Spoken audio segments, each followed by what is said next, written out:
Hello साथीहरू, आज म तपाईँहरूलाई एउटा सानो र रमाइलो अपडेट लिएर आएको छु। सायद यो ग्रेट एज मेटामर्फोसिस भन्ने किताबको बारेमा तपाईँहरूलाई अलिअलि थाहा होला। यो किताब गत मार्चमा के अरे बजारमा इबुक र प्रिन्ट बुकको रूपमा गत मार्चदेखि बजारमा आएको छ।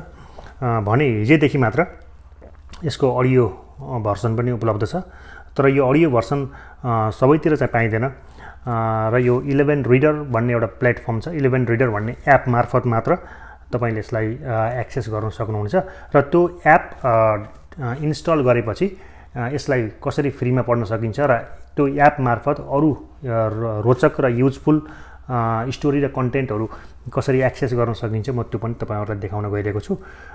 सबैभन्दा पहिला मेरो सोसल मिडियाको पोस्टमा दिइएको यो लिङ्कमा ट्याप गर्ने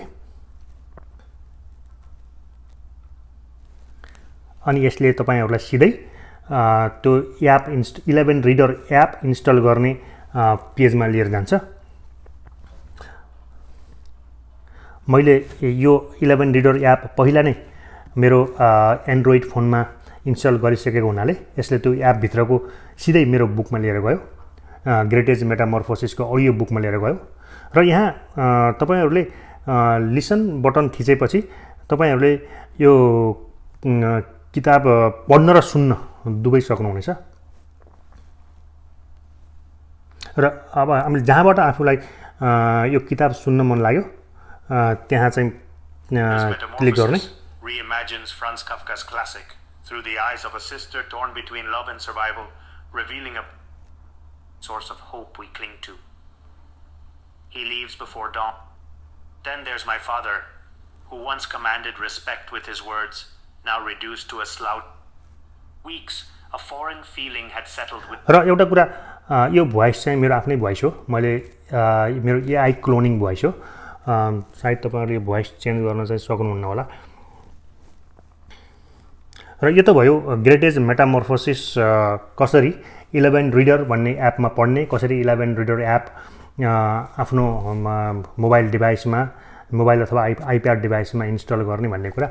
अब अरू पनि अडियो बुकहरू, नयाँ अडियो बुक अथवा अडियो आर्टिकलहरू सुन्न मन लाग्यो भने यो तपाईहरुले चाहिँ यहाँ एक्सप्लोर गर्न सक्नुहुनेछ।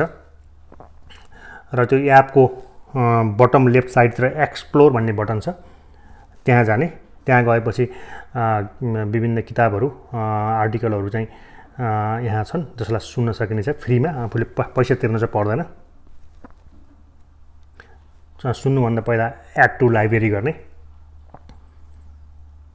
र आफूलाई जहाँबाट सुन्न मन लाग्यो त्यहाँबाट चाहिँ त्यहाँ ट्याप गरेपछि सुन्न सकिनेछ। Materials that form this crappy old cubicle.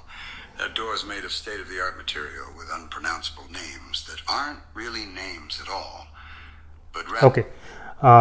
So फेरि पनि यो एपको नाम चाहिँ 11 रिडर हो र 11 रिडर एप आफ्नो एन्ड्रोइड अथवा आइफोन अथवा आइप्याडमा इन्स्टल गरेपछि इन्स्टल गरेर साइन अप गरेपछि तपाईहरुले आर्टिकल बुकहरू सुन्न सक्नुहुनेछ।